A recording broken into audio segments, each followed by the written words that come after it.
সীতাকুণ্ড উপজেলা প্রশাসন থেকে এটা ক্লিয়ার করা হয়েছে যে এখানে মসজিদ নির্মাণের কোনো পরিকল্পনাও নাই, কোনো স্থাপনাও নাই। এটা ফেসবুকের একটা স্ট্যাটাস মাত্র। আর আমাদের কথা হচ্ছে যার যার ধর্ম তিনি পালন করবেন। প্রত্যেকের উপাসনার জন্য আলাদা আলাদা একটা ব্যবস্থাপনা আছে। সেখানে আরেকটা ধর্ম, যে কোনো ধর্ম, আরেকটা ধর্ম উপাসনালয়ে গেলে এটা সংঘাত অনিবার্য হয়ে পড়ে। আমরা সবসময় শান্তিপূর্ণ সহাবস্থানের পক্ষে, সহমর্মিতার টলারেন্সের পক্ষে।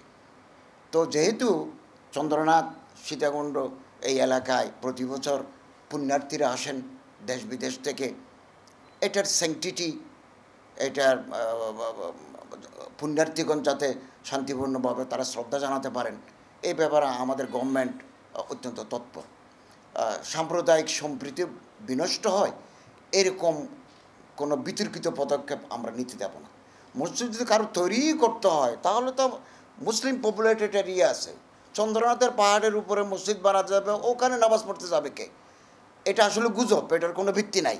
আর যদি ধরিও নি যে এখানে কেউ করতে চায়, তো হাউ ক্যান ইটস পসিবল?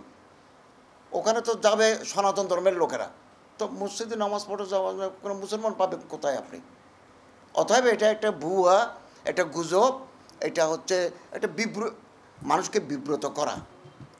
আমরা যে শান্তিপূর্ণ সহাবস্থান আমরা এই দেশে বিরাজ করছে, আমরা যে সৌহার্দ্যপূর্ণ পরিবেশে আছি, এটাকে বিনষ্ট করার একটা সুযোগ আর কি। যারা এগুলো করে, এই সমস্ত এগুলো আমরা গুজবে কান না দেওয়ার জন্য আমরা জনগণকে আহ্বান জানাই।